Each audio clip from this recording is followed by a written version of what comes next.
Yeah.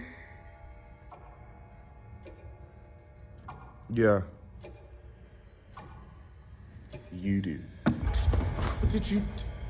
How are you laughing into emotion?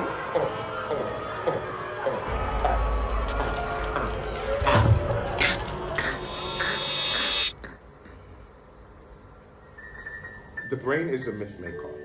It processes, interprets, and integrates all the experiences you've ever had. And based on your history and trauma, the brain will continue to find definition in all that you've experienced. And if your teenage years are your first taste of real life, your brain will continue to process your reality just like it's secondary school. A generational fear of Gen Z is the fear of perception. I talked about it in the last episode, but I think a reason a lot of us cringe at ourselves is because it's very uncomfortable for our brains to imagine a time we didn't really care about what other people thought, and we're allowed to be children. And in your teenage years, the rocky relationship you have with the growing parts of yourselves and the world around you, it can fill you with constant dread, constant insecurity, and constant fear. And what your developing brain starts to do is build not only just meaning, but your entire perception of reality based on those thoughts and delusions. And some people can be very avoidant of the things that happen to them in their childhood. Whatever y'all got going on. But some of us have anxiety. I think for me, the root of my anxiety is the fact that I'm not like the other girls. But in that difficulty to fulfill that very human need of acceptance and belonging, my anxiety internalized,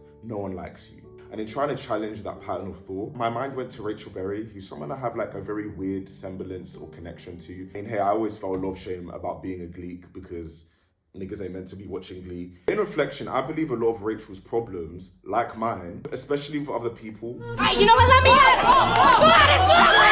was driven by this deep insecurity that no one likes her. Some people have been made to feel so different their entire lives. That difference is what you build your identity on. And it's very much me. It wrecks not only your sense of self, but the relationships around you. And that's why introspection and really reckoning with the things that happened in your teenage years or even your childhood is so important. You may not have had the tools or certain needs that you needed met as a child, as a teenager. But as a young adult, you really have to work hard to turn those negative self-beliefs into something stable. These negative or formative self-beliefs that we pick up can become so subconsciously part of us that traps us in a cycle of negativity that makes us lose perspective. And it results in miserable adult lives. Look at Will Schuster.